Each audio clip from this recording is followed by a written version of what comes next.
Yung lahat, mag-umpisa na po tayo sa ating pananambahan at mag-umpisa tayo sa panalangin.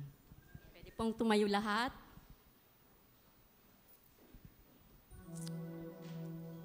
Hallelujah, Lord. Hallelujah. Dakilang Ama, minsan pa, O Lord, patuloy kaming lumalapit sa iyo ng buong pusong nagpapakumbaba na ikaw lamang sambahin sa tunay at katotohanan, O Diyos. Salamat muli at dinako mo kami, O Diyos, sa bahay-sambahan na ito na maayos at ligtas, O Diyos. Salamat, O God, sa pangunguna mo sa amin. At naway, O Lord, patuloy na maranasan namin, maramdaman namin ang presensya mo, O God, sa oras na ito. Maging man po, Lord, ang pangunguna ng iyong banal na Espiritu. Muli, nagpapasalamat kami sa lahat ng bagay, O Diyos, sapagkat tunay nga na sinamahan mo kami, pinangunahan mo kami, iningatan mo kami sa loob ng isang linggo, sa araw-araw ng aming mga buhay, O Diyos.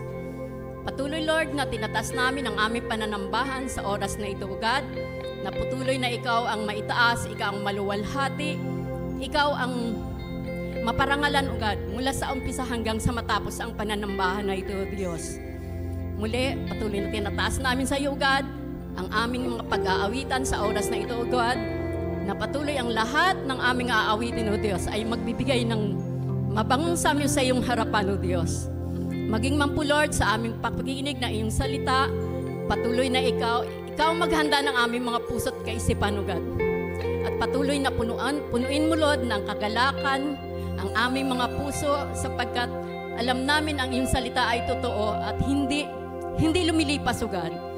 Kaya sa maghahatid ng iyong mensahe, O God, patuloy na ikaw magbigay sa kanya ng katapangan, ikaw manguna sa kanya, na lahat ng lalabas sa kanyang bibig, O Diyos, ay naaayon sa kagustuhan mo, naaayon sa kalooban mo, Diyos. Maging mang po, Lord, sa aming mga pagbibigay, patuloy na ikaw magpala sa bawat magbibigay, O Diyos, at naway ito ay magamit sa tama at maayos na paraan upang patuloy na maraming kaluluwa ang maabot at sa paglawak ng inyong kaharian dito sa lupa, O God. Patuloy na pagpalain mo, Lord, ang mga magbibigay, maging man po, Lord, ang mga hindi nakakapagbigay. Tulungan mo sila, Lord, O God, na talagang maging naisin sa kanilang mga puso ang pagbibigay sa iyo, O Diyos. At sa mga nalalabi pang pananambahan namin, O God, ikaw ang patuloy na magpala. Pagpalain mo, Lord, ang iyong salita na aming marinig sa umagang ito. At naway, Lord, ito ay hindi mawawala ng kabuluhan, bagkos ito ay magagamit namin, O God, sa araw-araw ng aming mga buhay, sa pagharap namin sa mga problema, sa mga struggles, O God, sa mga kabigatan, O God. Patuloy na kami ay mananagumpay, O God. Muli, maraming salamat sa lahat ng bagay. Patuloy na ikaw, O Diyos, ang siyang maitaas, maluwalhati, maparangalan at mapasalamatan sa oras na ito. Natunay nga, wala kaming ibang sasandalan sa buhay na ito. Wala kaming sasandigan, wala kaming kakanlungan, wala kaming pasasalamatan, at tunay nga wala kaming pagkakatiwalaan, kundi ikaw lamang, O Diyos. We are entrusting you everything, O Lord, about sa aming buhay, ang aming family, ang aming mga sa buhay. Maging man po, Lord, ang aming mga namumuno sa church na ito, God. Patuloy na pagpalain mo sila, Lord. Huwag mong hayaan na manghihina, huwag mong hayaan na manlulupaypay sila, O Lord. Bagkus palakasin mo sila, O Diyos, sa kanilang mga espiritual na buhay. Maging man po, Lord, ng church namin, patuloy na tinataas namin sa iyo na mananatili ito, O God, malusog at healthy, O God. At patuloy na maranasan ang marami pang katagumpayan, O God, sa buhay. Maging man po, Lord, sa buhay ng iyong mga anak, ng iyong mananampalataya, patuloy na maranasan namin ang katagumpayan, lalo-lalo sa aming mga espiritual na buhay. Patuloy na kalakasan, O God, at patuloy na kagalakan sa aming mga puso sa araw-araw na pagharap namin sa buhay, O God. Muli, salamat, O Diyos, sa iyo. Salamat sa lahat ng bagay. At tunay na patuloy namin sasabihin na wala kami magawa sa buhay kung wala ka sa amin. Kaya, Lord, huwag mo kami iwan, huwag mo kami pababayaan.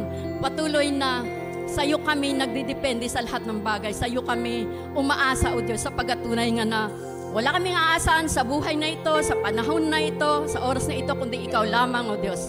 Muli, salamat muli, O God. Itong aming dalangin, may papurit pa si salamat sa matamis at makapangyarihan na pangalan ni Jesus. Ang lahat ay magsalita ng Amen.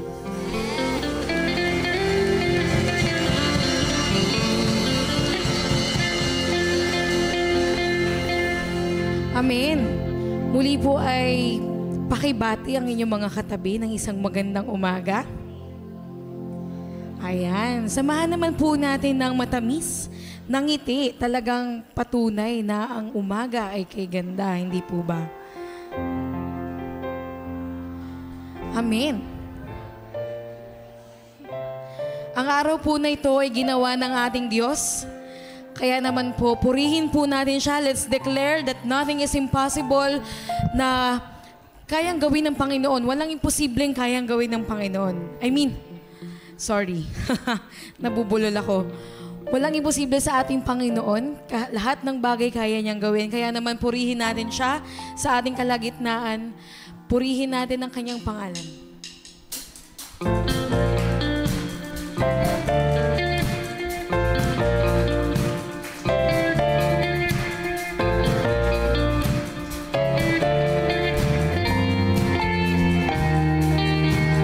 There's a light that shines with hope and grace fills the sky.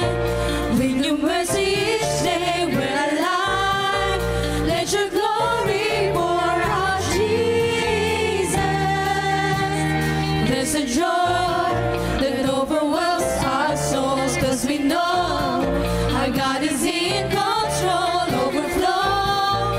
Let your favor pour out, Jesus.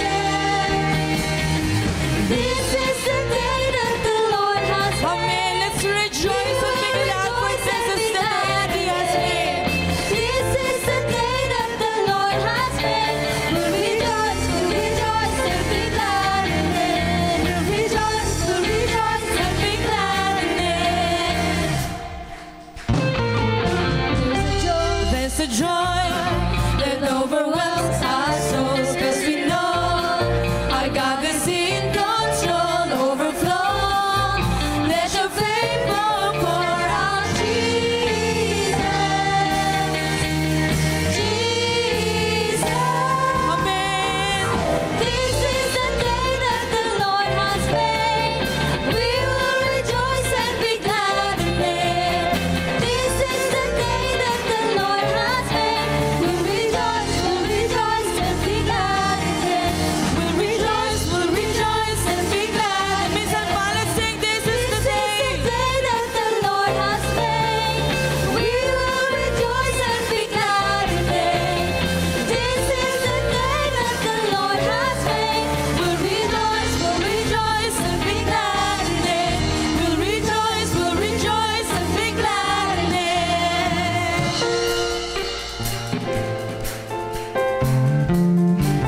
Come on, let's praise the Lord. Let's rejoice in this day, for He has made this day. Whatever it is that happened yesterday, it's all in the past. And for today, we're going to sing praises sa ating Panginoon. Hallelujah! Let's sing, leave behind what happened yesterday. 'Cause today there's a new thing happening. Leave behind what happened yesterday. 'Cause today there's a new thing happening. Leave behind what happened yesterday. 'Cause today there's a new thing happening.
Hallelujah.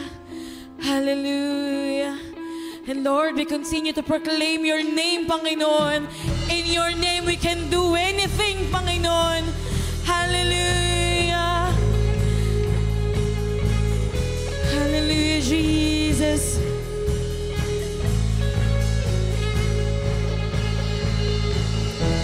You move the mountains, so the winds and waves be still.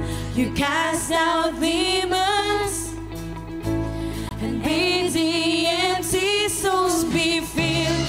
And now there's breakthrough. Now there's freedom in your name. You gave us power and the keys to do the same. You hold redemption, made the accusers drop their stones, showed us mercy with your mighty miracles. Now there's breakthrough. Come on, let's say freedom in His name. Now there's freedom in your name. You gave us power and the keys to do the same. Amen. Now we proclaim in Jesus' name. Walls fall down in Jesus' name. Strongholds break in Jesus' name. Amen. We are healed in Jesus' name. There are miracles in Jesus' name. Pouring out in Jesus' name. Amen. Minsan pa, let's declare that He has moved mountains. He can tell the winds and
proclaim your name, oh Jesus.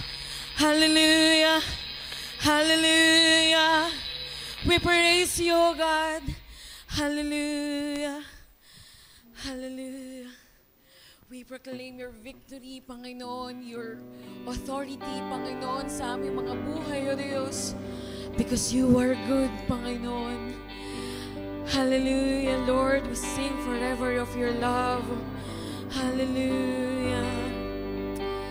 Hallelujah.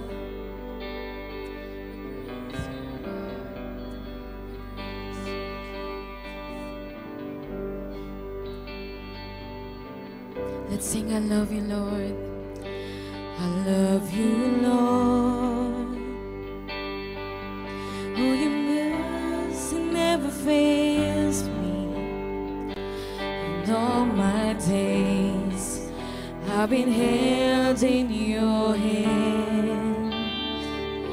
From the moment that I wake up until I lay my head, I will sing of the goodness of God. Let's sing all my life. All my life you have been faithful. And all my life you have been so, so good. With every breath that I am able, oh, I will sing of the goodness of God. I love your voice. You have led me through the fire, and in darkest nights, you are close like no other. I've known you as a father, I've known you as a friend, and I have lived in the goodness of God. Let's sing all my life, you have been faithful. All my life you have been faithful. Yes, you have, oh God. And all my life you have been so, so good.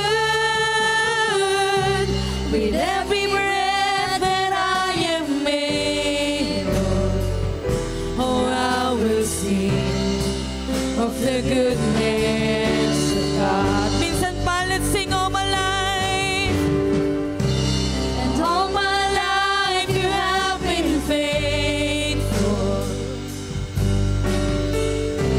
And all my life you have been so, so good. With every breath that I am able, oh, I will sing of the goodness of God.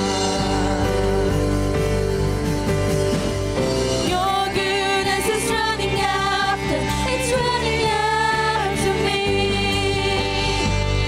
Your goodness is running after, it's running after me.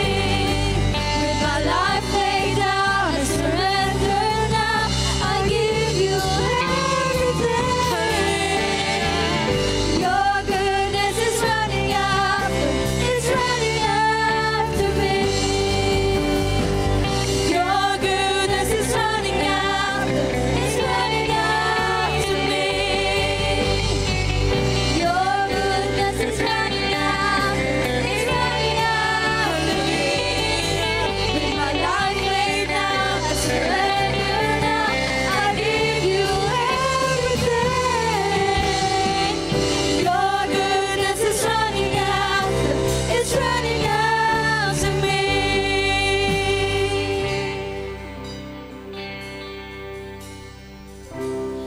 all my life you have been faithful. And all my life you have been so, so good. With every breath that I am able, oh, I will sing the goodness of God. Minsan pa, let's sing all my life. All my life you have been faithful, and all my life you have been so, so good. With every breath that I am able, Oh, I will sing of the goodness of God.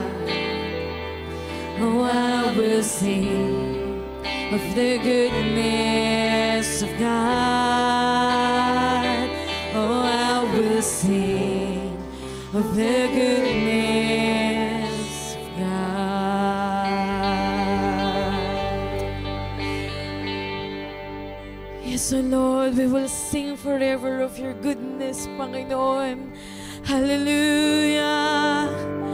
May you be praised in the midst of us, Panginoon. Hallelujah. Ikaw lamang ang aming pupurihin, no Diyos. Hallelujah. Hallelujah.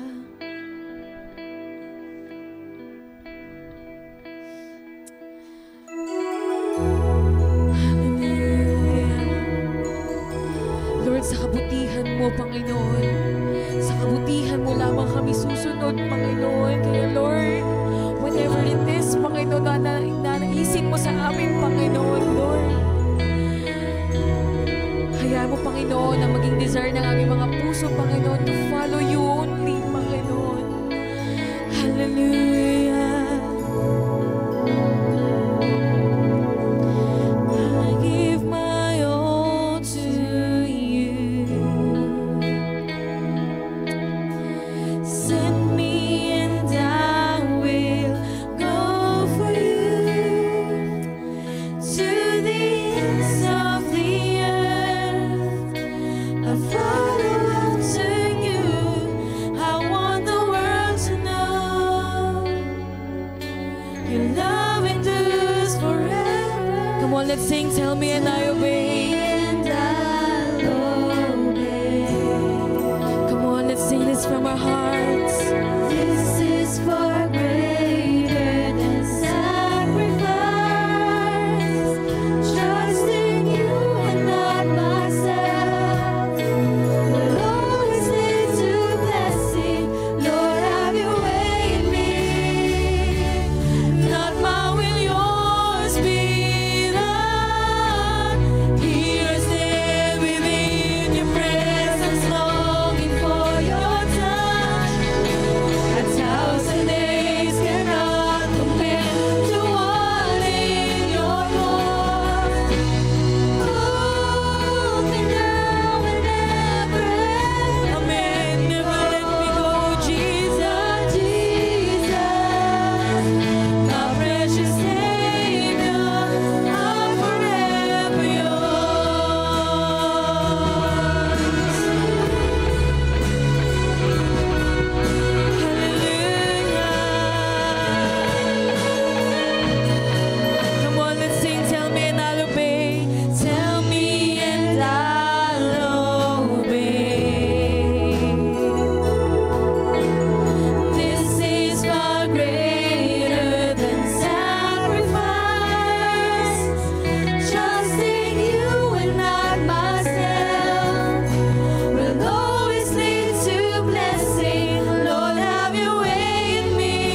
sa ating Panginoon.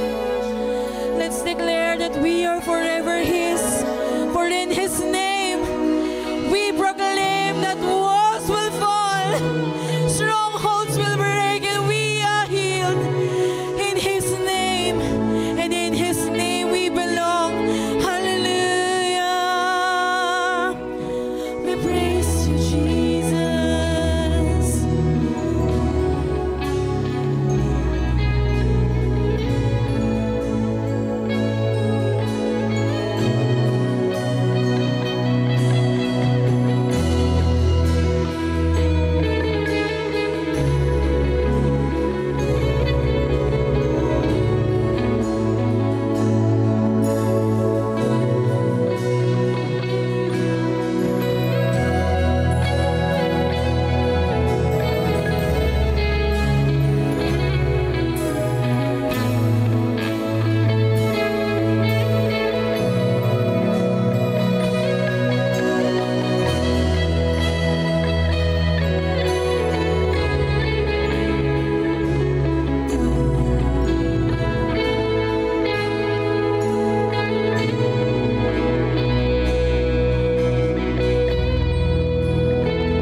Hallelujah. Lord, sa'yo lamang namin inaalay, O Diyos.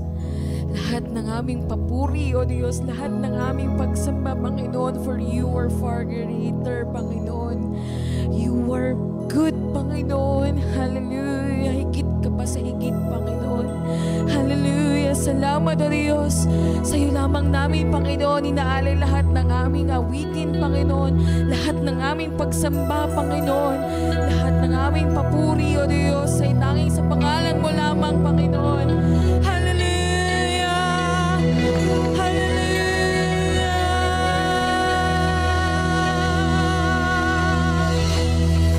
We praise your name, O God.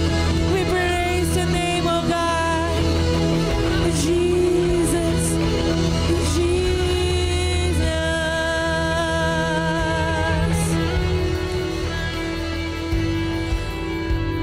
Maluwalhati ka, Ama, sa tanging pangalan naman ng aming Panginoong Hesus. Ang lahat ng ito ay alay namin sa iyo, Diyos. Ang lahat ay magsabi ng Amen.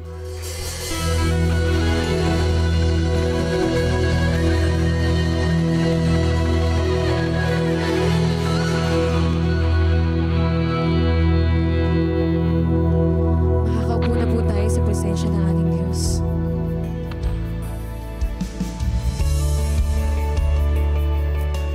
Amen.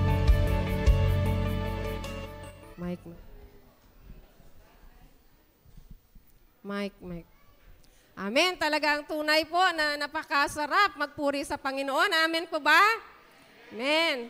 Ayun po. So ngayon naman po ay dadako naman tayo sa isa pang papuri sa Panginoon ang ating pagbibigay. Amen. Ating po ba? Nais ko pong basahin sa inyo ang Proverbs 3 verse 9 to 10. Honor the Lord with your wealth and the first fruits from all your crops. Then your barns will be full and your wine barrels will overflow with wine. Amen. Nais ko pong mag-share po ng kabutihan ng Panginoon sa aming buhay. Meron po kaming maliit na palayan sa probinsya. So last year naalala ko, di ba, mga bandang August, September, talagang baha, bagyo. So talagang, yung mga, kinakabahan kami kasi syempre, nung time na yon ay mag-aani na sa aming palay. So nagkataon din na, yun nga, panahon ng bagyo. So andoon ang prayers namin na hindi masisira yung palay. So amen, napakabuti ng Panginoon na 2 days before na mag-ani kami ay talagang bumagyo ulit, ang lakas ng bagyo, ulan, yun, baha. Tapos so kaming family, nag-pray kami na i-cover ni Lord ang aming palayan. So At napakabuti ng Panginoon, kinabukasan tumawag ang kapatid namin na namamahala doon at good news na sabi, ang nasa paligid ng aming palayan ay talagang nagkatumba. So, amen, napakabuti ng Panginoon. A miracle kasi ang aming palay ay talagang nakatayo pa. So, amen, talagang napakabuti ng Panginoon at nag-ani kami ng sagana. So, amen, it's a miracle talaga. So, kabutihan ng Panginoon. So, tayo po ay manalangin, Amen. Tunay nga, Panginoon, napakabuti mo sa aming mga buhay, Lord, sa aming palang pagpupuri sa iyo, Panginoon, ay napupuno ang aming puso, Panginoon, ng kagalakan, O God. Maraming salamat, Lord, at maraming salamat, Panginoon, sa bawat isa na nakarating, O God. Salamat sa good health, Panginoon, ay pinagkaloob mo. It's a blessing from you, Panginoon. Salamat po sa mga pagpapala mo, pinagkaloob mo sa amin, maging man sa kagalingan ng mga karamdaman, O God. Maraming salamat. Lord, we pray, Panginoon, na hipuin mo ang bawat isa, O God, na magbibigay ng ayon sa nararapat, Panginoon. And we pray, Panginoon, na naway po ang mga biyayang ito, God, ay magamit, Panginoon, sa nais mo, Panginoon, na maging papala sa iyong ubasan, Panginoon. Maraming salamat, Lord, at dalangin po namin, Panginoon, na ang mga kapirahan na ito, God, ay magamit, Panginoon, for the expansion of your kingdom, Panginoon, at maging man, Lord, sa aming mga missionaries, Panginoon, na humayo, God, saan mo man sila dinako, Panginoon. Dalangin po namin na yung pagpapala sa kanila, maging man ng proteksyon, O God. Maraming salamat, Lord. And we pray, Panginoon, sa mga may mga trabaho, God, dalangin po namin, Panginoon, ang favor mo na maging maayos ang kanilang mga trabaho. Sa aming mga business, Panginoon, ay pagpalain mo po ito. Breakthrough, Panginoon, financial breakthrough. At maging man, Panginoon, sa aming mga ani, sa palay, maging man sa mga isda, Panginoon, sa mga nag-iisda, Lord, dalangin po namin ang patuloy na pagpapala mo, God. At maging man sa may mga pusong may kagalakan, O God, na magbibigay pero wala pa silang kakayanan, Panginoon. Dalangin po namin na pagbigyan mo po sila, Panginoon, ng maayos na trabaho upang sila'y makapagbigay, O God. Maraming salamat, Panginoon, sa iyong kabutihan, sa aming mga buhay. Sa iyo lamang, Panginoon, ang pinakamataas na papuri. Pasalamat at pagsamba, ang lahat na ito hiniling namin sa dakilang makapangyarihan ng aming Panginoong Yesus, kasama ng banal na Espiritu. Ang lahat ay magsabi ng Amen.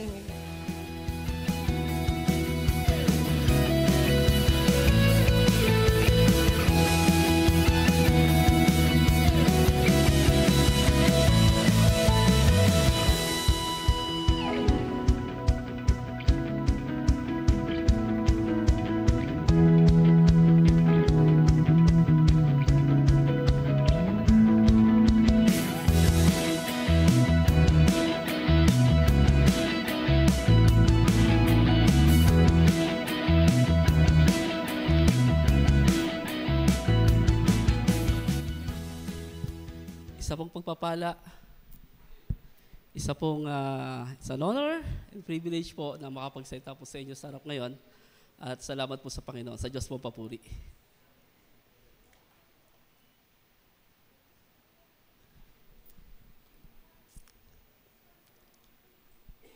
Saan na ba ako? Joke lang. When I was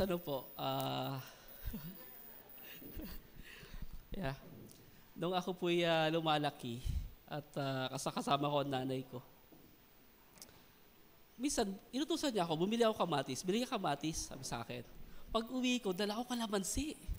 At dami ko dala kalamansi, 1 kilong kalamansi. Sabi ko, sarili ko, anong kakagagawin na nanay ko sa kalamansi na to? Sabi ko. Yung pala, ang pinabibili niya sa akin, kamatis. Sabi niya sa akin, anak, bakit ang dami mabili? Hindi kalamansi pinabibili ko sa iyo, kamatis. Inalaman ng puso ko noon, sabi ko, teka, oo nga naman, ano bang mali ko? Saan ba ako na-miss? Saan ko ba na-miss yung utos sa akin ng nanay ko?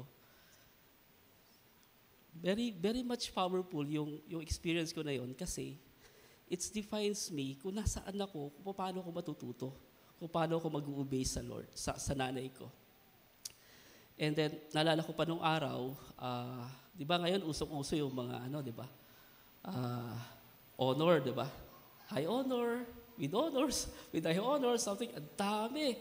Si Sophia nga, sabi ko, bakit puro 90 plus yung grades mo? Parang may 99 pa siya eh. Is that perfect? Sabi ko, almost perfection na. Sabi ko gano'n. Samantala na lumalaki ako, I think marami po sa atin, yung most naman. Most kind, most obedient, most something and everything. There was one most na hindi ko nakuha. Pero naalala ko lang, I think that is the most important sa akin. Yung most obedient. Hirap na hirap ako doon. Kasi ako actually most noisy ako eh. Parang gano'n. So parang ang dating sa akin, ngayon, yung most obedient na yon, obedient yung sa teacher. So sana, i-desire natin, most obedient din tayo sa Lord. Amen po? Let's pray. Lord, salamat sa blessing, salamat sa opportunity, salamat sa everything, Panginoon, na pinagkatiwala niyo sa amin. Salamat sa time, salamat sa pagkakataon na nag-uusap-usap kami at mag-aaralan namin yung huling O, part 2, doon sa Halo na 2 months series namin, Panginoon. Matagpuan mo kami, Panginoon, na nagsusunod sa iyo. Tatuan mo kami, Panginoon, naka-ready pa rin kaming sumunod sa iyo. Itong dalangin sa Panginoon Jesus. Amen. May kwento pa rin po ako. The past days, nagpakita ng picture yung sister ko. Bata pa ako. Then naalala ko, teka, parang mas masaya ako ng panahon na to Alam niyo yun, parang mas madali sa akin sumunod ng panahon na to. In fact, sa totoo po, sa dami ng experience natin ngayon, pasilin po natin, parang ang hirap gumiti. Parang ang hirap tumawa, ang hirap sumunod. Pero kung ibabalik natin yung memory natin nung bata pa tayo, as we look back dun sa pictures natin, parang mas simple yung buhay. Sana makita natin sarili natin muling ganon. Okay po. This Sunday po ay ending ng 2-month series natin na Halo. Yung Holiness, Accountability, Love, and Obedience. Sa akin po yung part 2. Halo po is distinctive of CTTP. Ito yung pagkakakilanlan po natin bilang bahagi ng Christ to the Philippines as a whole. So today po, yung part 2 ng obedience, yan po yung obedience to human authority in government, obedience in human authority in church, obedience in human authority in family. So parang 3 area po tatanawin natin. Government, church, at saka family. Pag binaliktad mo, family, church, and government. Pero unahin natin yung government para mas madali doon. We as disciples, a Christian, is not just a name. Rather, it's also in deeds. May gawa po tayo. Kasama po yan.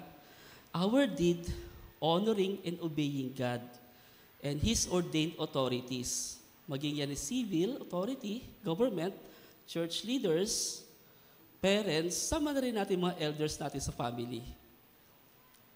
We will not adverse to authority. Hindi tayo sasalungat. We will embrace it, seeing it is God's ways of organizing, leading, and managing His people. Makita po natin na para sa ating kapakanan ang ating pagsunod. That's God's plus. That is God's plans for us. Ang Diyos ay Diyos ng kaayusan at itinakda niya ang otoridad sa bawat aspeto ng buhay upang magdala ng kaayusan, kapayapaan at katwiran. Paalala ng Roma 13 verse 1, ang bawat tao ay dapat magpasakop sa mga namumunong may kapangyarihan, sapagkat ang lahat ng kapangyarihan ay mula sa Diyos.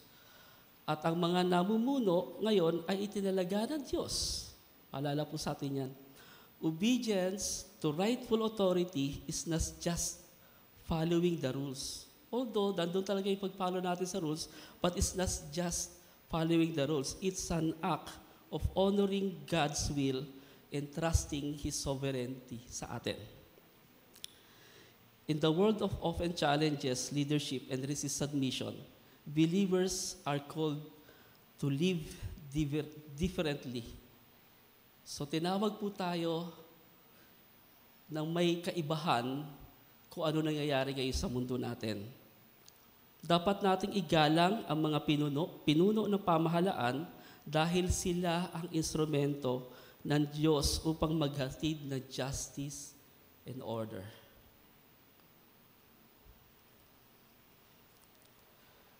Sa iglesia, tayo ay magpasakop sa mga espiritual na leader na gumagabay sa atin sa katotohanan at katwiran. Sa loob ng pamilya, ang pagsunod ay nagdudulot ng pagmamahalan, pagkakaisa, at pagpapasa ng pananampalataya sa susunod na henerasyon. Kapag tayo ay lumalakad sa pagsunod, nakikiayon tayo sa disenyo ng Diyos at tinatanggap ang kanyang pagpapala at proteksyon. First point po, obedience in government, submitting to God-ordained leadership. Number 1 po, God is the source of all authority. Romans 13 verse 1a. Let everyone be subject to the governing authorities, for there is no authority except that which God has established. God appoints all leaders, good or bad. Binoto mo o hindi mo binoto, it's God's appointment.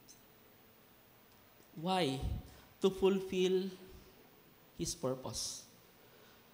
Even when authority seems unjust, God remains in control. Tandaan po natin yung example po ni Daniel. Daniel obeyed King Nebuchadnezzar without compromising his faith. Naalala niyo po si Daniel, si Shadrach, Meshach, and Abednego? Okay. Pwede ba natin sama sa F doon?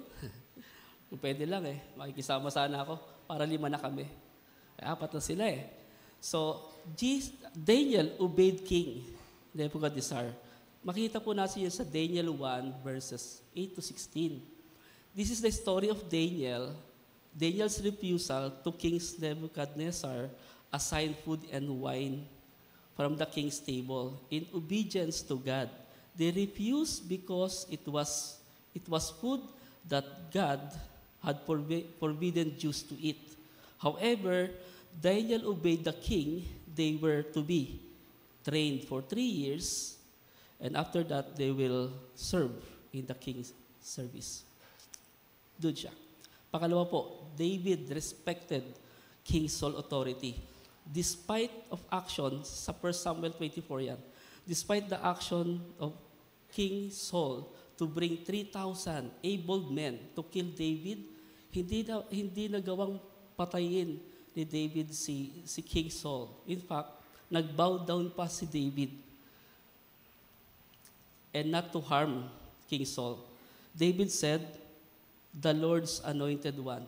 David respected King Saul. Pansinin po natin yung obey and respected. Sometimes, I see authority to obey and respect them of high government positions. Like kung si Mayor Lani, di ba? O kaya si Cap Jun Laurel. Ay nako, makikinig ako at igagalang sila. Hindi ko igagalang or mahihirapan ako igalang yung mga simpleng traffic enforcer, yung mga tanod natin, lalo na hindi ko makita yung point ng role nila. Ba't sila tumatapos? Alam niyo po yon? So, again, pero I need to obey and respect them. Kasi they are also given the authority. And God is the source of all authority. I want to differentiate as well yung obey and submit. So, obey, you can obey without submitting, but you cannot submit without obeying. So, obey lang naman tayo. Pag sinabing stop, stop. Pag sinabing go, go. Di po ba?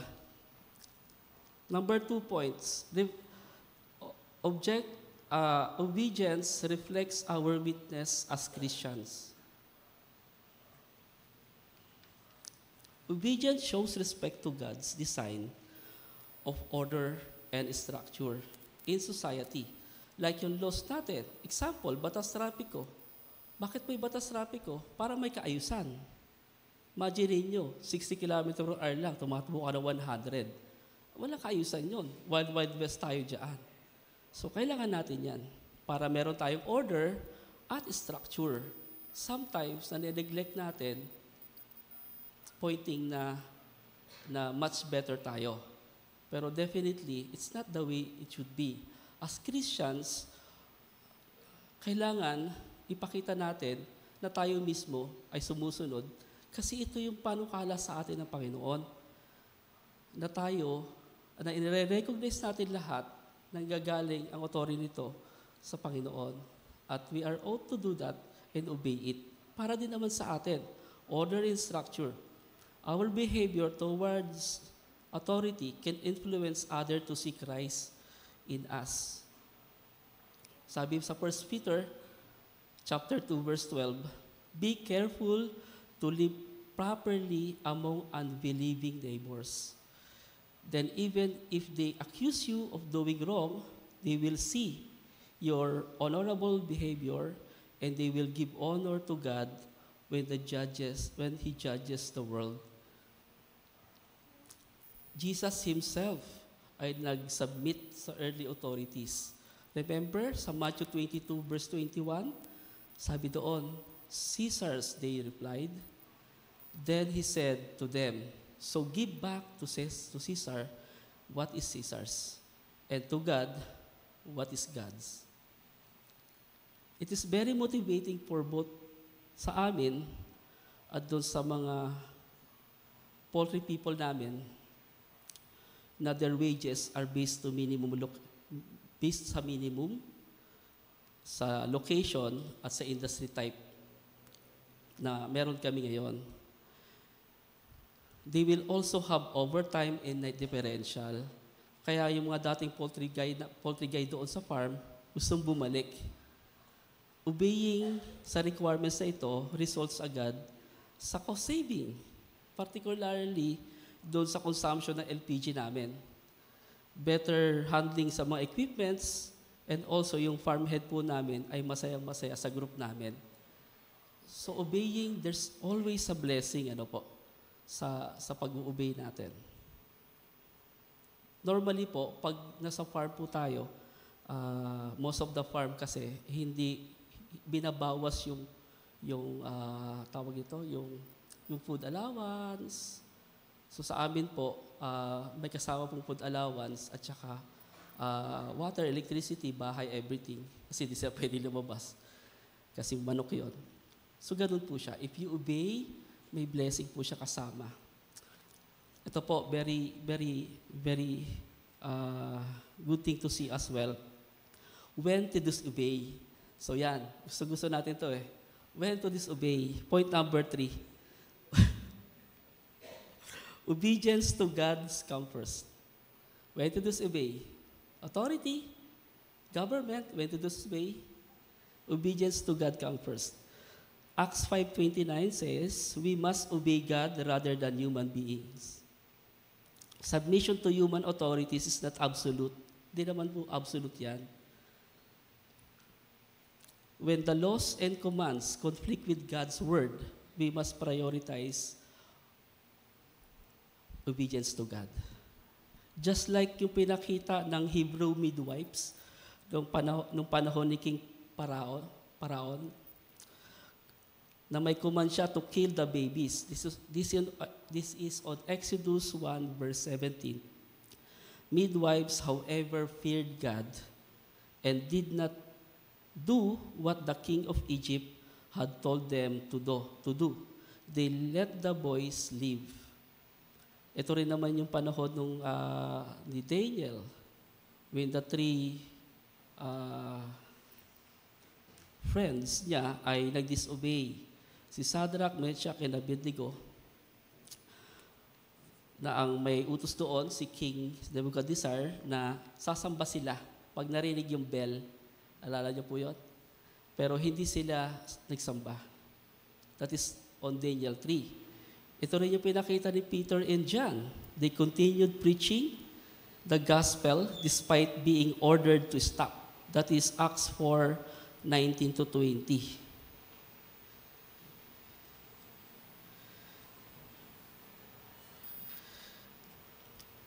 Sabi po doon, but Peter and John replied, which is right in God's eyes to listen to you or to him?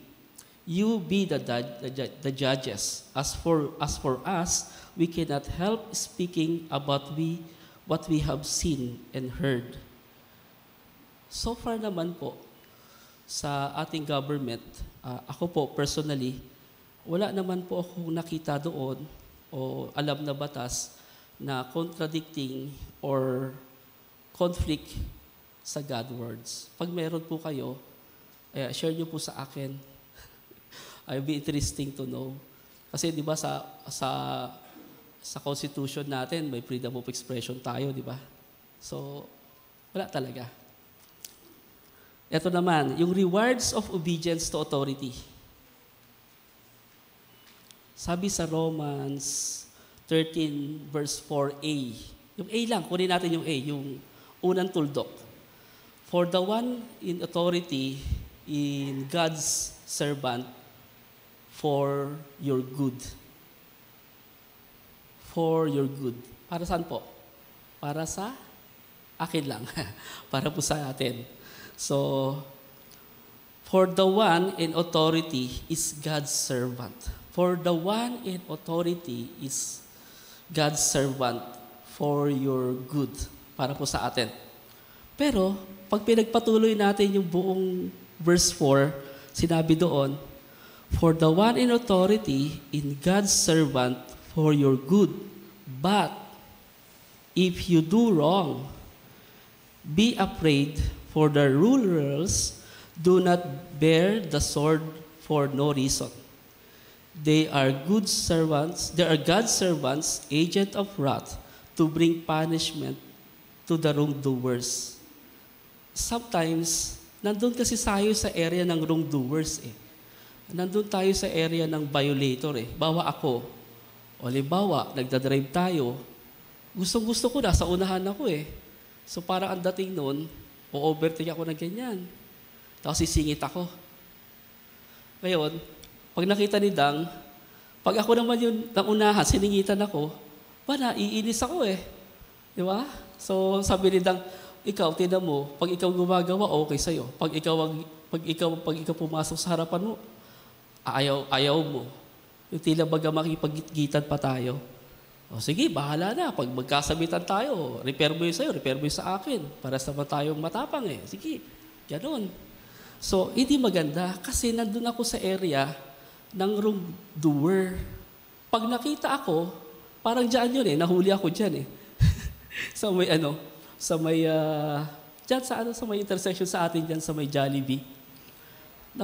Nakita ko yung sarili ko, nasa gitna na ako, parang counterflow na ako. Ako na rin naiwan doon. So sabi ko, sir, pasensya na, hindi ako nakapasok dito. Hindi ako pinagbigyan eh. O di counterflow ka. Huli ako.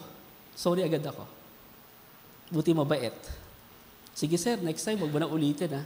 So sorry agad lang. Sorry agad lang. Huwag ka na magdahilan. Just say sorry. Okay? Kasi alam mo naman eh. Alam mo naman na may mali kang ginagawa o may mali kang ginawa. Okay? That is also me. Kasi wrongdoer ako. So meron silang pamalo. Ang pamalo nila, huli ka. Diba? Something like that.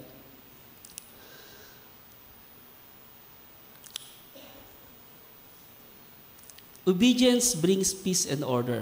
It protects us from unnecessary consequences of rebellion.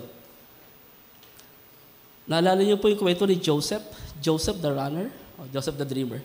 Joseph the runner, yung nag-obey siya sa Egyptian authorities, elevate kayo siya sa position, Genesis 41, right? Tapos, yun pala, preparation ni God yun para sa pag-save niya sa buong Israel, yung angkan ni David, di ba?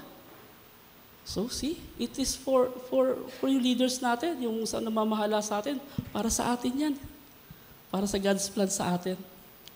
Nakikita po natin ang pamumuno ni Mayor Rolani. Although may mga personal na kayo masasabi, meron din naman ako. However, kita naman natin ang naging progresibo ng Taguig. Yan naman yung nagawa niya. Dahil din naman sa paghahanda ng mga previous mayors bago siya. Hindi po niya narating yung posisyon na yan because siya lang yan. Kumbaga, bago siya naging mayor, may iba pang mayor. Somehow, meron kayong masasabi doon sa bago mag-mayor si Mayor Lani, meron kayong masasabi regarding those mayors, it is necessary kung anong meron si Mayor Lani. Pero tanawin natin, this is God's plans for us. Ganun po natin siya tatanawin as Christian.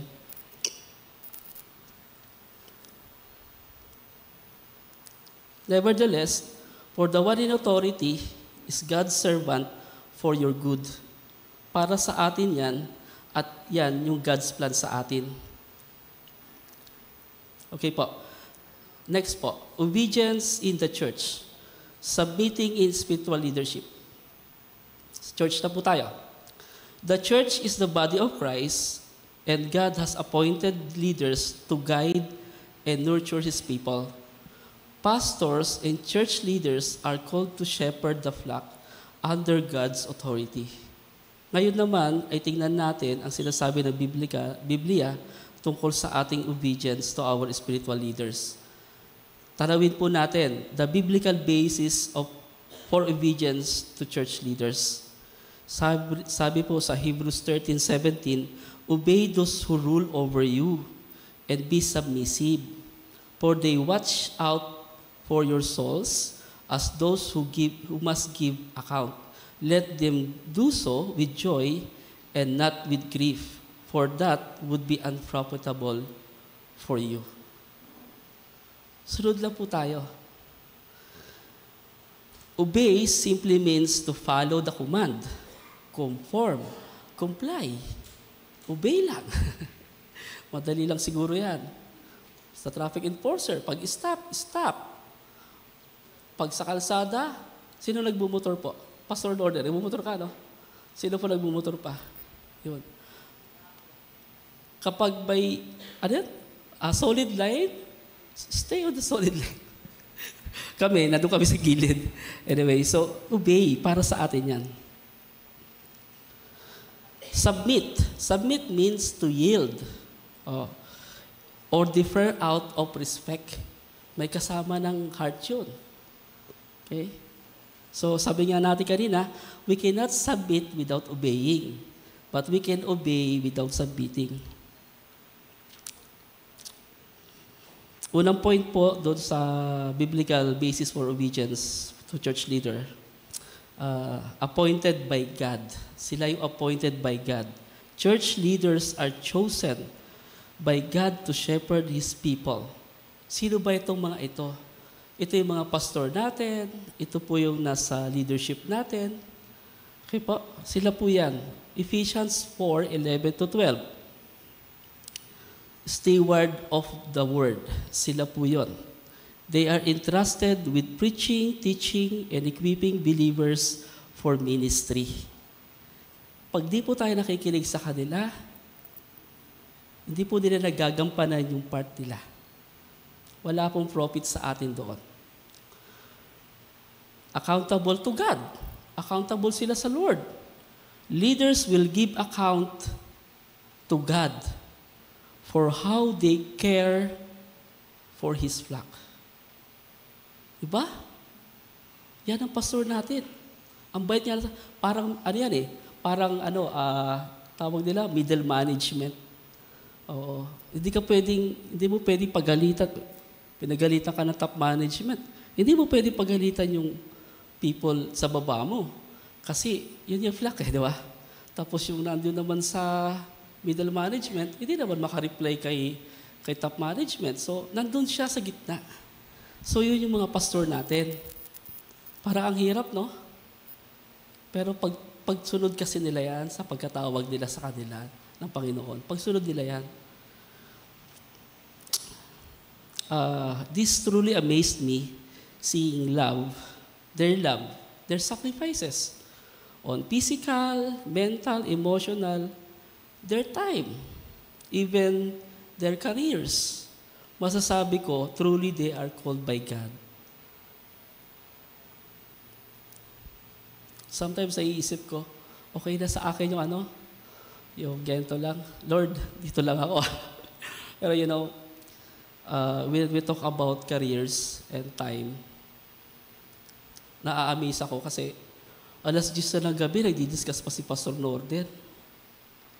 Parang ang lakas-lakas pa nito. Ang dami-daming oras. Umpisahan mo pa. Alas 8 pa lang ng umaga, alas 6 pa lang umaga, nagsasabi na siya. Pastora Nina, nagsasabi na sila. Nagdi-discussion na. Gabi na, nagdi-discuss pa rin.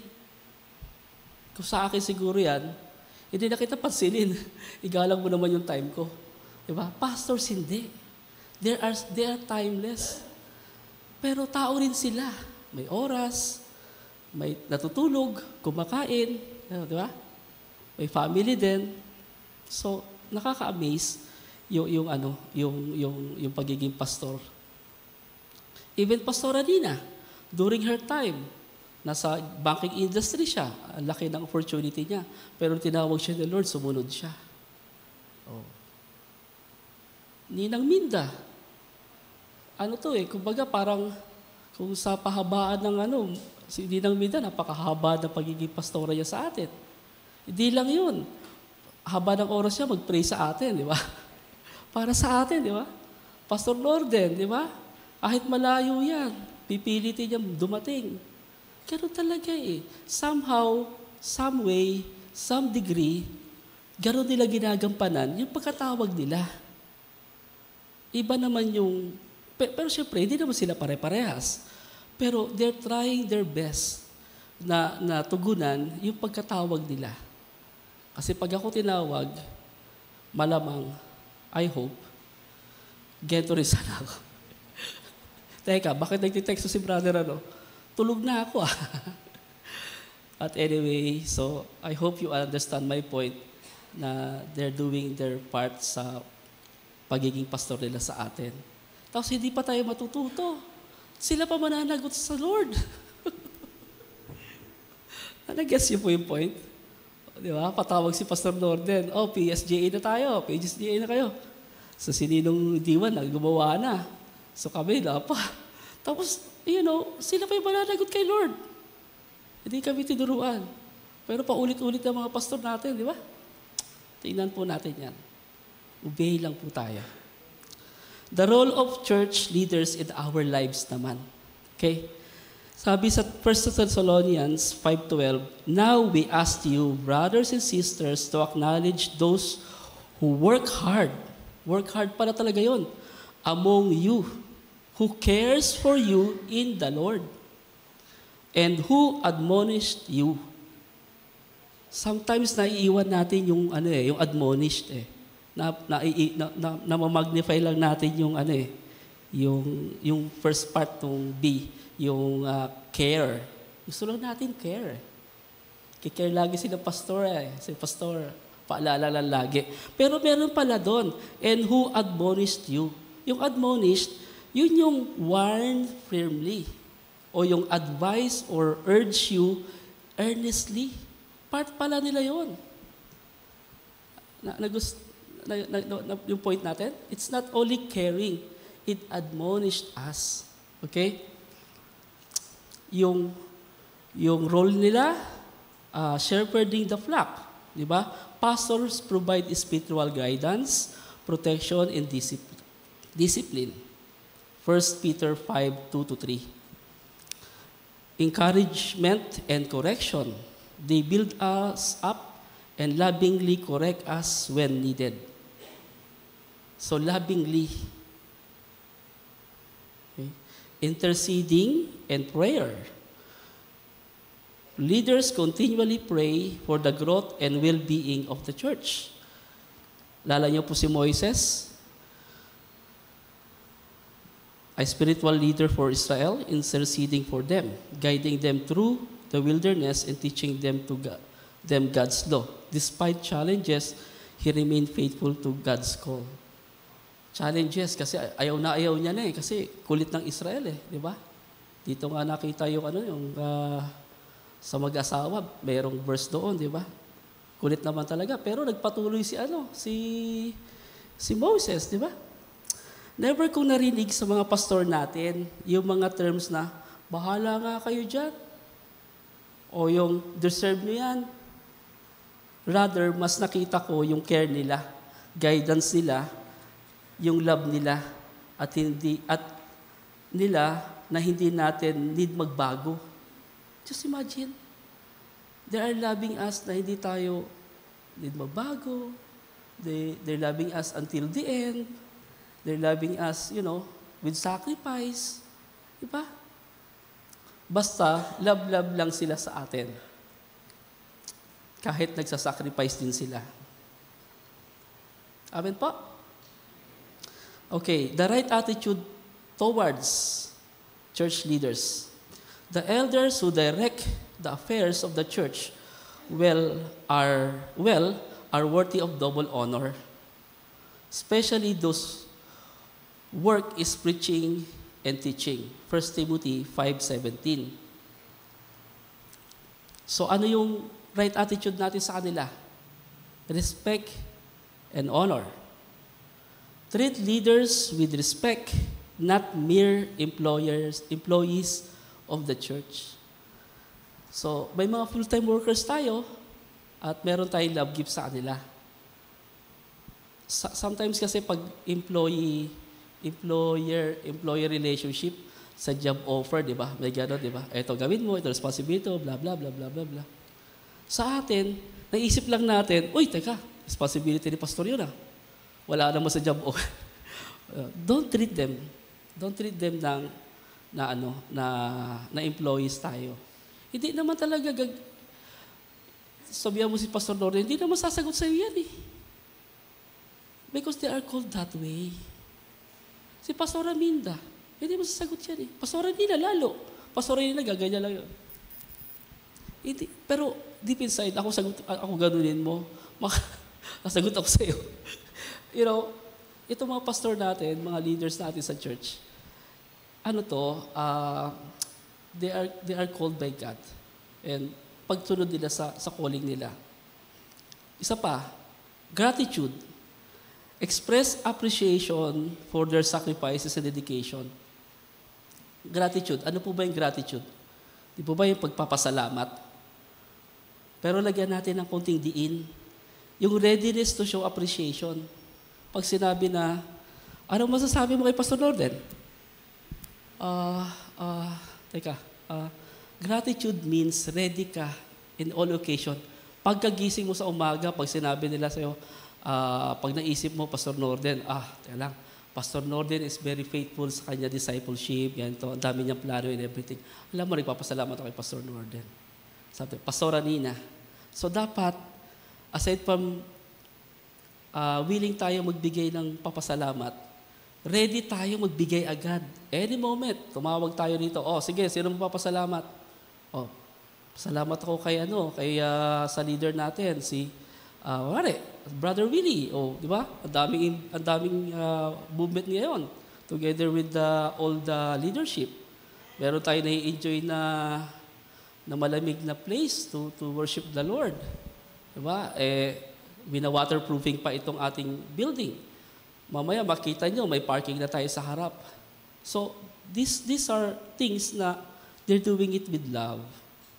Hindi naman hindi ito dahil may kapalit, ito ay pagtungon doon. Kaya they are what? Worthy of double honor.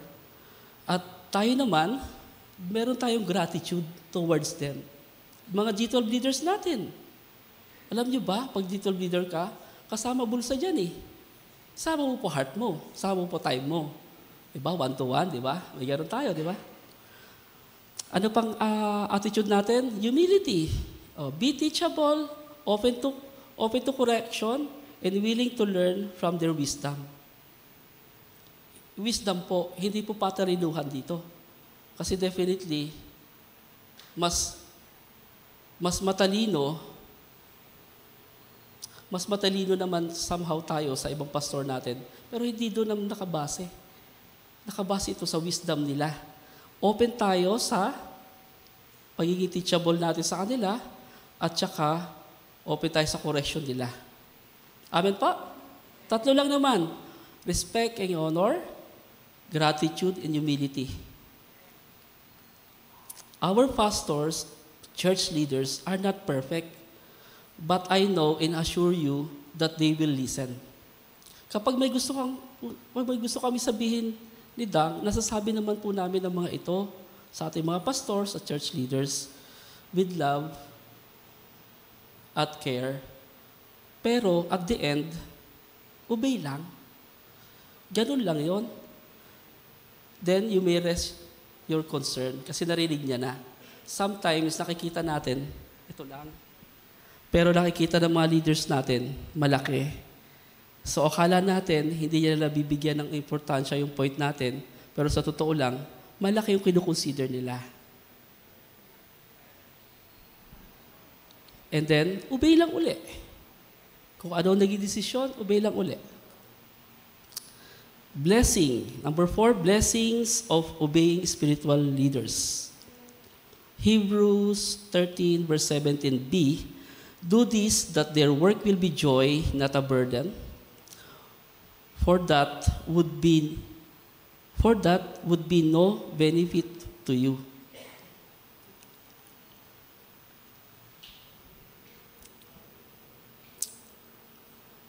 Blessing. Okay? Number 1 po, unity in the church. Obedience fosters harmony and cooperation among members. Spiritual growth. Submitting to godly leadership helps us mature in faith. Joyful leaders. When the leaders serve with joy, the entire congregation benefits. Alam niyo po, pag nakapansin kayo ng isang pastor na alam niyo yon na let's say for example, sabi natin malnourished, no? Parang hindi naman karapat-dapat sa isang pastor na mag-malnourish ba siya. Ibang walang pera, tapos makita mo yung membership ng church, ganda ng church, tapos sa hirap na hirap yung pastor. Hindi yun masaya, hindi yun joyful. So, sa atin, hindi naman gano'n yung mga leaders natin at yung mga pastor natin.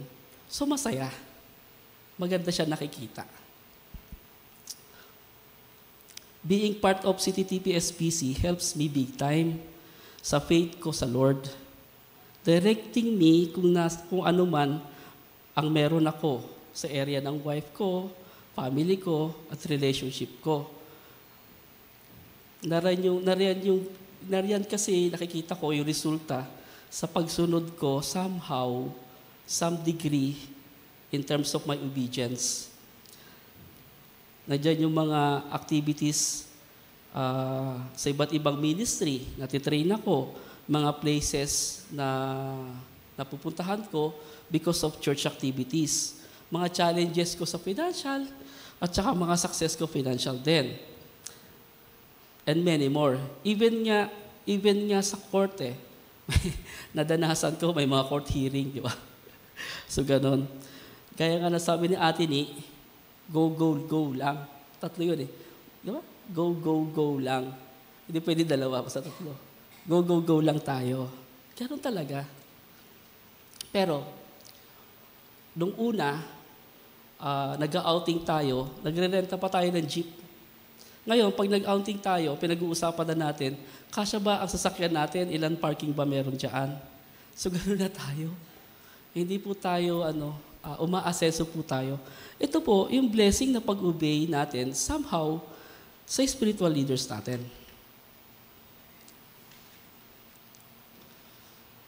Okay po, sa pangatlong point na po tayo, obedience in the family, honoring parents and authority at home.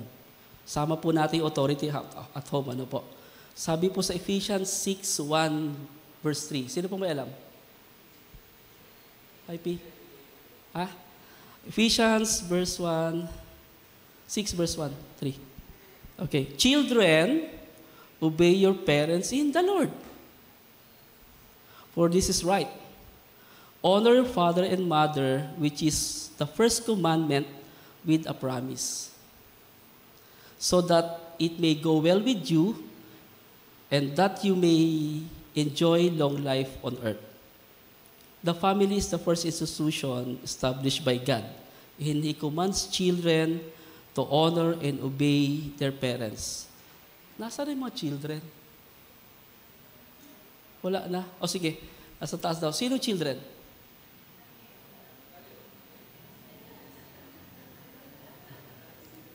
Sinong parents? Exactly. Thank you. Alam niyo po. Technically, pag define natin yung children, it is from puberty, pababa. That's all children. Pero para po sa atin, no. Children pa rin ako. Kasi may nanay at tatay pa rin ako, di ba?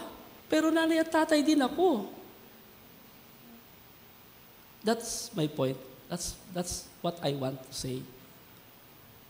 Hindi porke may asawa at anak na tayo, tutuloy yung pagiging nanay at tatay nila sa atin. Agree with me?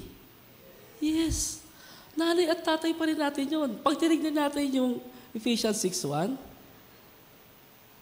children, obey your parents in the Lord. For this is right. Diba? So we need to obey pa rin yung parents natin. Example, wala na akong nanay, wala na akong tatay. Sabi ko kay Dang, mahal, you cannot teach me.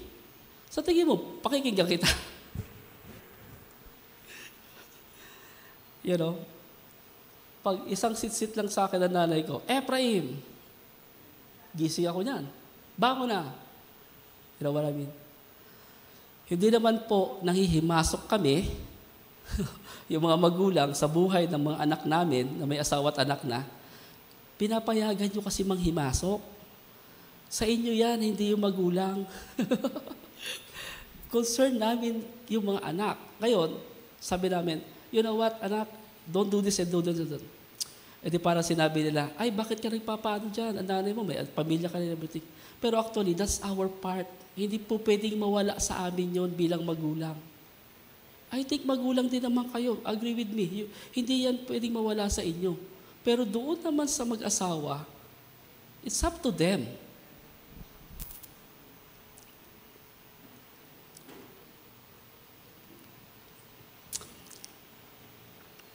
A home built on obedience foster love, respect, and godly values that are passed on to future generations. Obedience in the family teaches discipline and shapes character, helping children grow in faith and integrity. Malaking bahagi po ang pagmamagulang sa area na ito para maging reality to sa atin. First point po, God's command to obey parents. Children, obey your parents in the Lord, for this is right. It is divine order. Obedience to parents is rooted to God's design for family. Hindi po tayo nandoon sa kalagayan na kumita na yung bata, nagbayad na ng kuryente, ng Meralco, ng tubig and everything. Siya na yung nagpatakbo sa family. It's always the parents. It is the God's design for family. Parents are God's representatives in raising and guiding children. Kaya nga natin po sila dinededicate.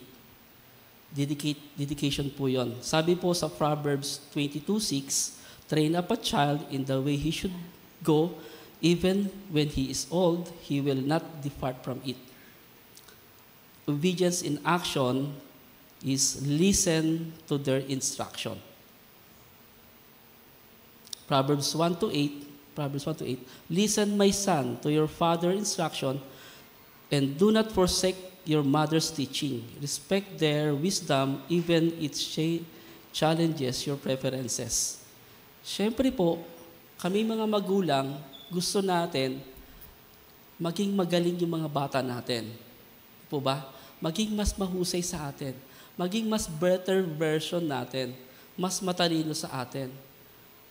Ito po paalala sa mga sa parents, to obey the parents, sa mga kids natin. Respect their wisdom, even when its change challenges your preferences. May wisdom pa rin ang ating magulang at hindi tayo nakakatayo o di tayo tatayo at hindi pa tayo makakatayo sa panunooran natin without sa nagawa ng magulang natin sa atin. Maaari, kung buhay pa ang mother ko, ay mag-agree siya sa akin na noon ako'y bata pa at maraming pagkakataon na masasabi niya na sumunod ako sa kanya. Kung ang ebidensya ay hindi ako palagi napapagalitan or lagi niya akong gustong lutuan ng dinengdeng, ay masasabi ko na naging masunurin niya ako sa kanya. Actually, in the past 4 months, lagi ko naaalala si nanay at si Kuya Andy. Siguro kung nandito sila, sasabihin nila sa akin, good job. Pero wala na sila. Si Dang, si Stephen, yung mga kasama ko sa business, Kuya, bakit ganyan yung statement mo sa supplier natin? So parang feeling ko, parang mag-isa na ako sa mundo So wala na yung mag-good job sa akin. Maraming mga sila Ninong Willie, Ninong Domeng. So na-appreciate nila ako. So parang masarap din sa akin yon. Again po, kami mga tatay, kailangan din namin yan, kaunting tapik, okay? Naalala ko pa nga laging nagpapabunot ng puting buhok ang nanay ko. Alam niyo yung puting buhok? Kala ko tulog na siya, tapos aalis na ako. Kasi late na ako sa laro ko sa labas. Biglang sasabihin niya, teka, purutan mo pa rito. Hindi ako makapalag. Kasi pag pumalag ako, magigising uli siya. So tutuloy ko na lang para matuluyan na siya matulog. Kasi nga, maglalaro na nga ako late na nga ako di ba? Then meron pa nga yung alam mo yung Perla White? Perla White. Papakuskus na nanay ko sa akin yan. Kuskusin niya yan. Tapos, ang nito, ang liit na lang, ubus niya pa sa akin. Alam niyo, saan niya po ginagamit? Sa pagpapaputi niya. Kasi ganun sila dati Perla White yung gamit, pagpapaputi. Kaya marami na technology, di ba? Pero kailangan ko tapusin. Pero alam niyo po, nakita ko po doon yung pagsunod ko. Ang laman ng puso ko doon, sumunod lang ako kasi meron akong reward later on. Ngayon po, sa atin po ngayon, pansinin po ninyo ang heart ninyo.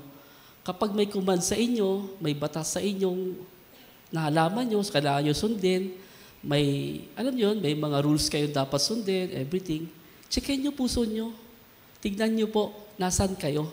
Kasi ako po, ang napansin ko po sa experience ko, ano yung pwede kong gawin para dito para maging maayos ako. Kung alaman po ng puso natin is, ano ba yan? Lagi na lang ganito, ayoko na ganito. Baka namamali po tayo. Ang paalala po nung kabataan ko, sa akin din mismo, kasi iba na laman ng puso ko ngayon, pero nung kabataan ko, ang laman ng puso ko doon, ano bang pwede kong gawin para ma-improve ako? Ganon po siya. On the morning, bago ma-ICU si nanay, nagpa-check up kami.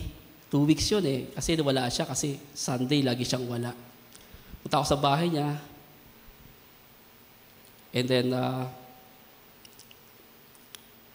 naka-abraso pa sa akin noon pumunta kami sa doktor. Then nabanggit ko sa kanya, then nabanggit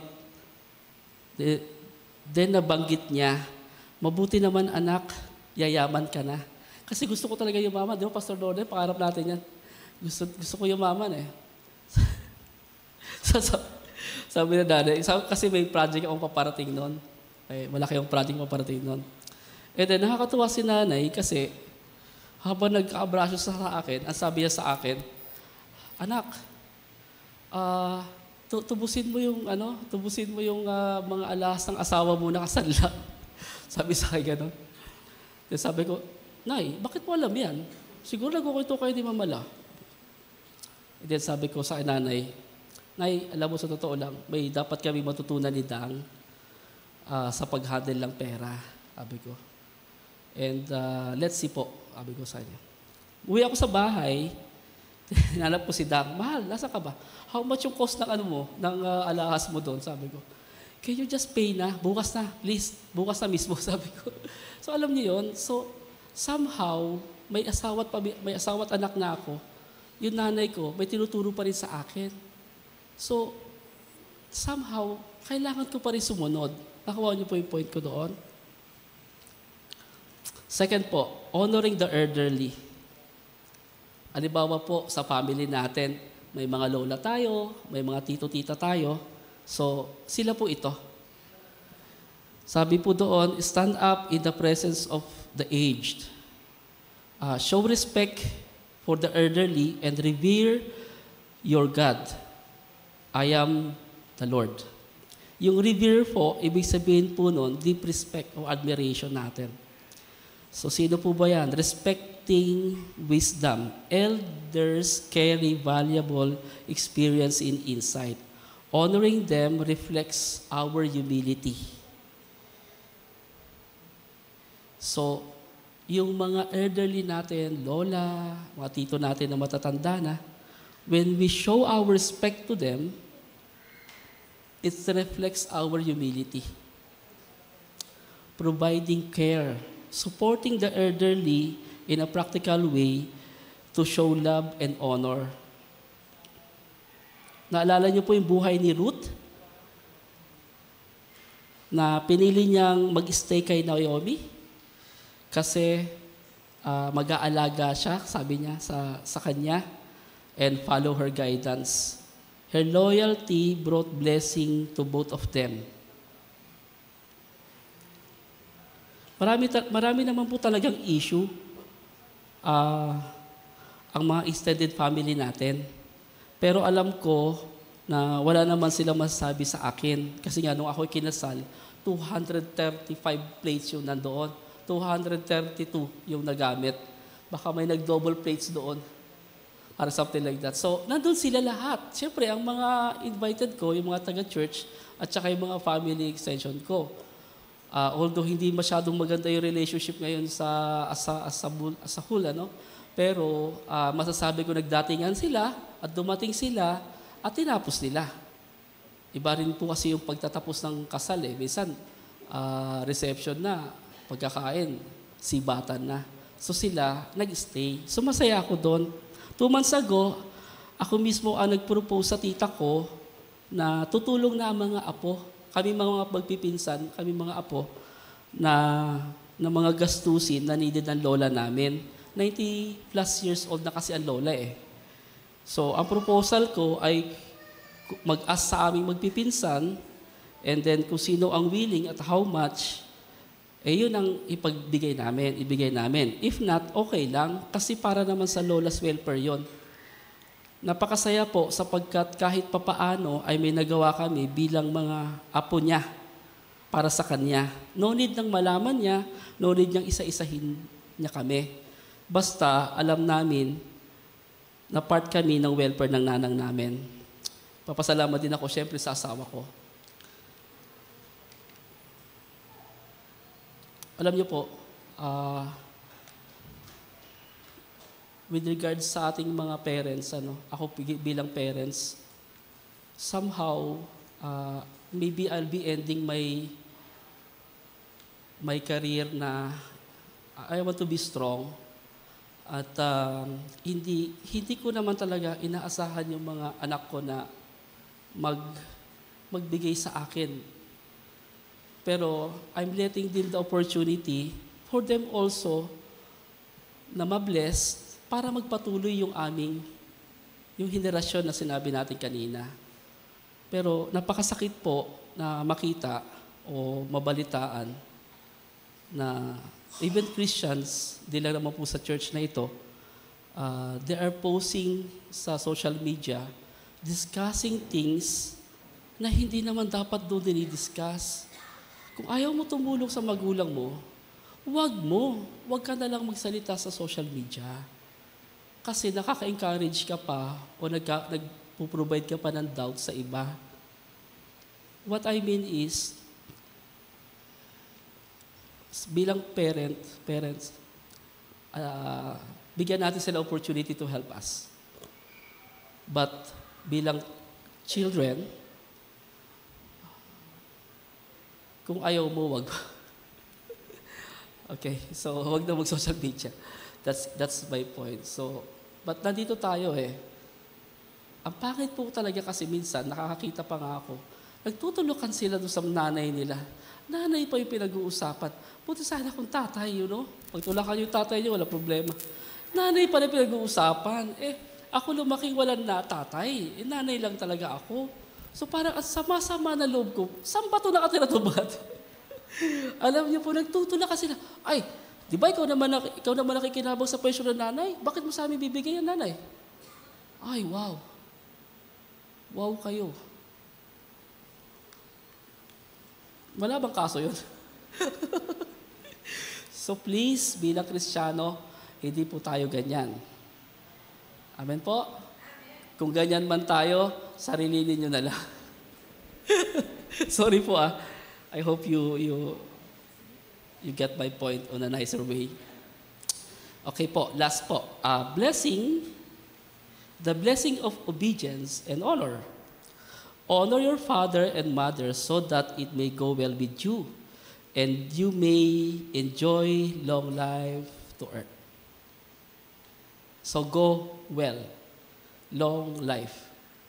Sabihin, magang ang buhay. Hindi kailangan maging mayaman. Magang ang buhay, yet long life, masaya. Short lang ang buhay mo, gulo pa. Mas matindi, long life ng buhay mo, gulo pa. So saan tayo? It's up sa iyo, kapatid, okay?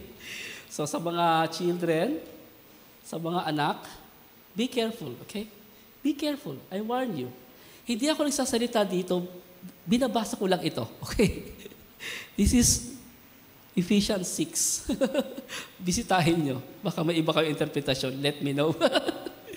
So, ayan. So, God's promise. Honoring parents and elderly brings blessing of well-being and long life. Ayan.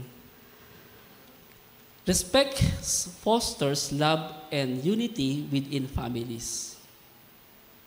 Okay? Angkinin po natin yan. Pag may problema sa family, pag-usapan. Parents kayo, children kayo. Children yung children nyo. Pag-usapan. Hindi lang susunod yung children sa parents. I-consider din natin yung children. King Solomon honored his mother, Bathsheba, by bowing down to her. King Solomon, the wisest king, and giving her seat to honor in his kingdom. Nanay ito, his action displayed respect and humility. Hindi ko alam itong verse na to nung ako'y lumalaki, pero such a humbling experience na may blessing pala yung pagsunod ko sa nanay ko. Also, will be the same with my children and the generations to come. Masasabi ko na I've done my best for my nanay. Even ang pagiging student ko, even yung working na ako, naalala ko noon, allowance lang hinihingi ko sa nanay ko. Dahil wala na akong pera. Bigyan mo na ako allowance. Kasi binibigay ko lahat kay nanay. Pero hindi ako nag-i-step over sa gusto niya. Kasi that's my nanay. Can you just imagine, my nanay meron pa siyang extra while my tatay is still living? Pero ganoon ako sa nanay ko. Nangihingi lang ako ng allowance. Nadala ko po yan until ngayon may asawa ko. Mahal pa yung allowance. Ito po. Even sa pagiging student ko, working na ako, pagiging may asawa na ako, alam ko masaya siya sa akin. Nakita niya ako, nakita niya yung family ko, nakita niya ako as a man, as a grown man. At maging sa family ko, every Sunday, Pupunta kami kay nanay. Nanay will cook for us. Every Sunday. Every Sunday. Wala na. Wala na siya. Anyway, naisip ko nga lang po kung buhay pa nanay, I could do more now. Pero wala na siya. Kaya masasabi ko po sa bawat isa ngayon sa inyo, na buhay pa ang mga parents ninyo o parent ninyo, mga parents ninyo, no? Do your best.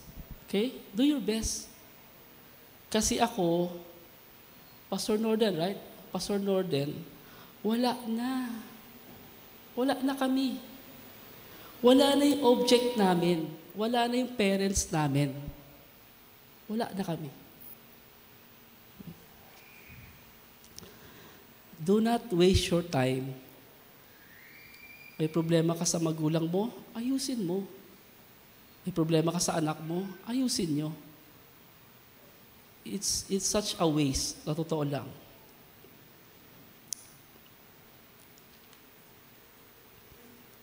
Okay? In conclusion, gising na tayo. God's design for government, church, and family is built on order and obedience. When we submit to His established authority, we demonstrate our trust in Him and His perfect plan for us. Let us commit and honor God's design by living in obedience, knowing that in doing so, we are ultimately submitting to His sovereign rule. Amen. As CTTP, we believe the growth in obedience is growth in discipleship. So, obedience equals discipleship. Sabi dito, and vice versa. Aba?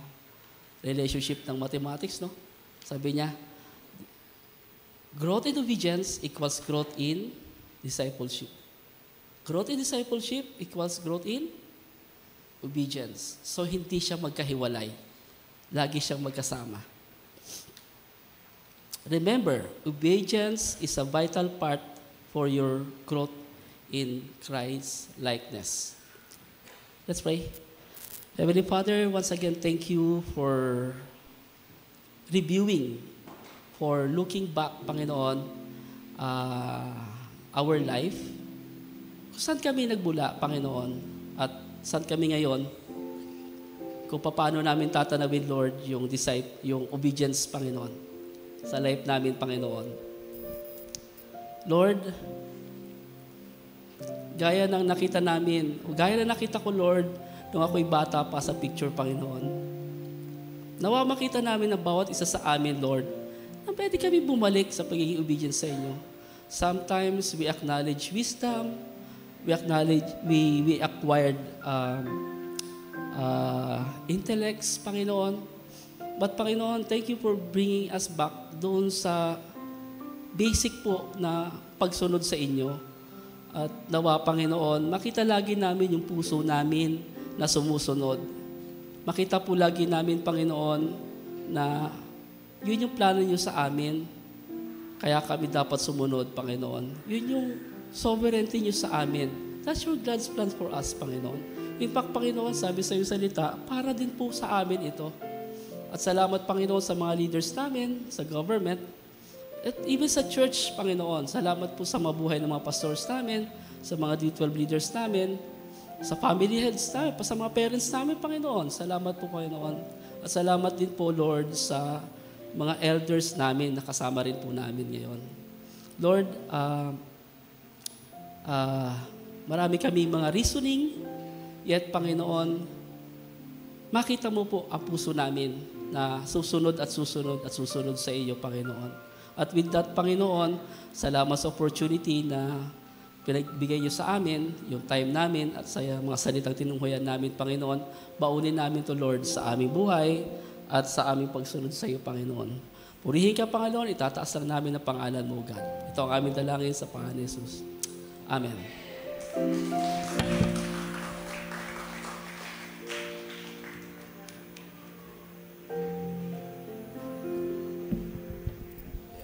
Maraming salamat, Pastor F.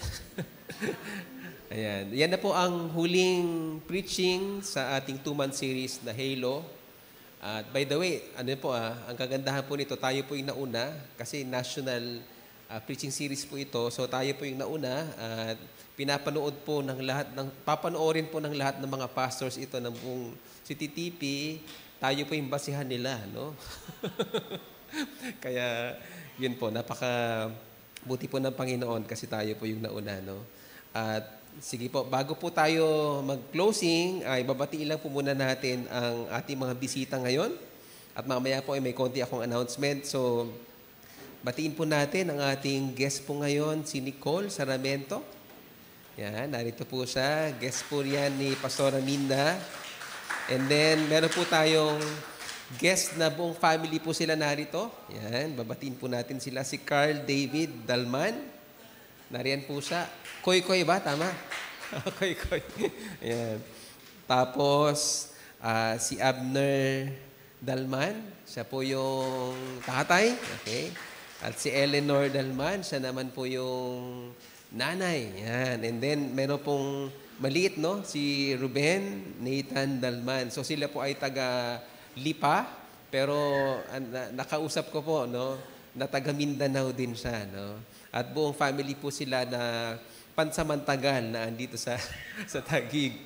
Yan. So, welcome po kayo. Dati na po sila mga Christian sa Lipa po. At welcome po kayo dito sa church kung ito po ang talagang gusto nyong dito po kayo mag-stay at mag-fellowship po, no? So, welcome po kayo. At syempre, rin natin, i-acknowledge din natin yung Guevara family. Guevara family, si Kuya Dennis, si Ate Ruby, at saka si Denise. Dito po sila. Ayan. Pwede po bang bigyan natin sila ng signature welcome ng CTTP SBC. Ready? 1, 2, 3. Ayan. So, and then, syempre, announcement po tayo.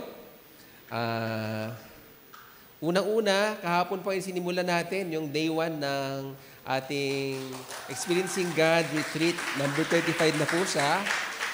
Generally, tagumpay po ang ginawa po natin. Pero mamaya may half day pa po para sa graduation po niyan. Just pray for us kasi hindi pa po tapos yung mga lectures. Saka po yung kailangan bumalik po kasi ng ating mga candidates po dyan. So just pray for us at sa kanila po. And then, ayan, CTTM Teachers Camp in Thailand, May 10 to 12. Meron po dalawa tayong ipapadala talaga no?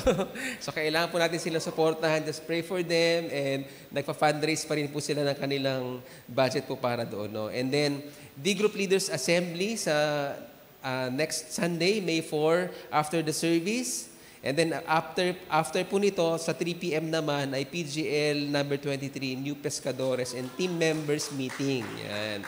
So atin po tayo dyan. And then, baka po naguguluhan na kayo sa office po natin. No? Marami pong kagamitan po dyan ng OCC, yung Children's Ministry, mga pangregalo po nila. Para pong, DBBS. No? So ito po yung ginawa po nila. Gagawin po yan sa May 1, May 2 and 3, 5 and 8. No?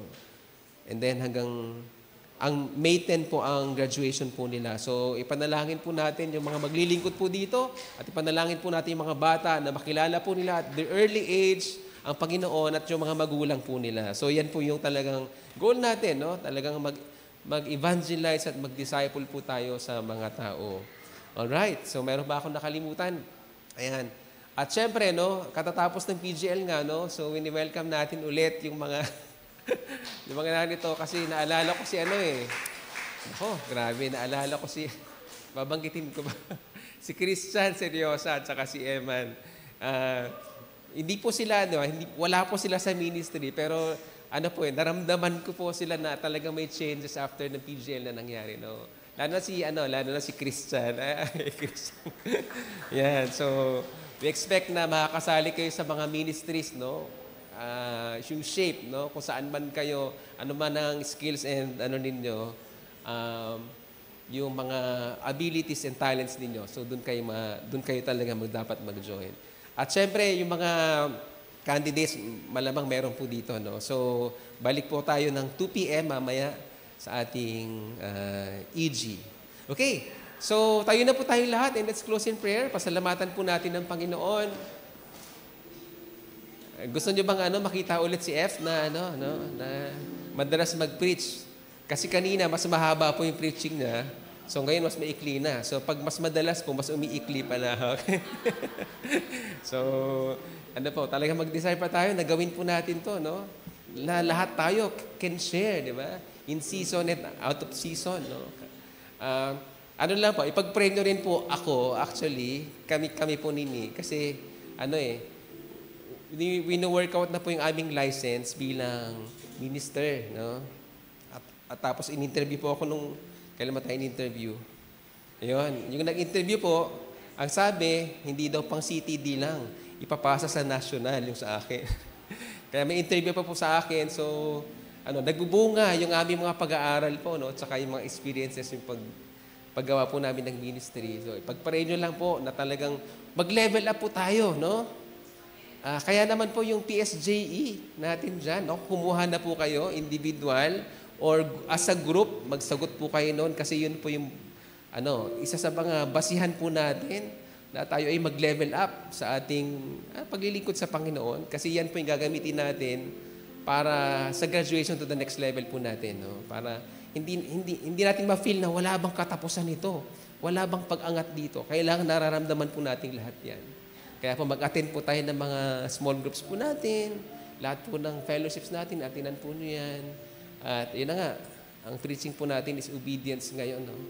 Talagang napakahalaga po. Bahagi po ito ng pagiging Kristiyano po natin. Na tayo ay maging masunurin sa Panginoon at mag-obey po tayo sa mga authorities na nakakaibabaw po sa atin. So, manalangin na po tayo. Maraming salamat po, Father God, sa iyong kabutihan, Panginoon, sa amin. Lord, walang katulad, Panginoon, ng pagmamahal mo, Panginoon, sa amin. Binigay mo, Lord, ang iyong anak na si Jesus para kami ay iligtas sa aming mga kasalanan. At kami, Lord, ay naging bahagi ng church, Panginoon, ng local church na ito. Maraming salamat po, Lord, dahil hindi mo lang kami niligtas. Kami, Lord, ay nais mo ring lumago sa aming pananampalataya at pagkilala, Panginoon, sa inyo. And Father God, salamat po, Lord, sa mga preachings, Panginoon, ng iyong mga salita, Panginoon, na ito ang nagiging pagkain namin, spiritual, Panginoon. At salamat po, Lord, sa practical applications ng iyong salita sa obedience, Panginoon. Maraming salamat dahil gusto mo kami mag-grow, Lord, sa holiness, sa accountability namin, sa love, and sa obedience, Panginoon. Lord, nalangin namin na may apply namin ito, hindi namin makalimutan yung series na ito po, Panginoon. At talagang masunod ka namin at bilang expression, Lord, ng aming pagmamahal, Panginoon, at pagsamba namin, Panginoon, sa inyo.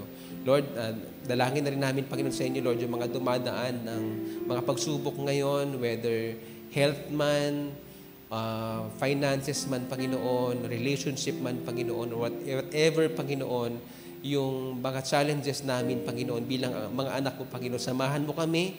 Hindi namin, Lord, dalangin na tanggalin mo ito, Panginoon, kundi, Lord, makayanan namin na mapagtagumpayan ang anumang pagsubok, Panginoon, sa buhay, Panginoon, dahil dito kami mag-grow, Panginoon. Lord, dalangin namin sa aming paghihiwalay, Panginoon, ikaw ang siyang patuloy naming makasama, Panginoon, ang biyaya mo, Panginoon, sa aming pamumuhay, bilang mga taga-sunod ng Panginoon, patuloy naming maramdaman, patuloy naming maranasan, Panginoon. Hindi kami magiging perfect dito sa mundo, Lord, sasabit-sabit pa rin kami. Pero ang dalangin namin, Lord, yung biyaya mo, Panginoon, yung pagmamahal mo, Lord, sa amin, Panginoon, ang patuloy naming dalangin, Panginoon. We just pray din sa aming mga guests ngayon, ikaw, Lord, na magpala, Panginoon, sa kanila, at buong pamilya, Panginoon nila, Lord. At sa aming pag-iwahiwalay, Panginoon, muli, Lord, ma-apply namin ang iyong mga salita, Panginoon, at maging pagpapala, Panginoon, kami sa iba. Maraming salamat po, Diyos. Pinabalik namin ang lahat ng papurit, luwalhati, Panginoon, sa inyo, sa pangalan ni Jesus. Amen. Amen. Sige po, God bless everyone. See you next Sunday. Magkamayan na po tayo. Mag-fellowship po tayo.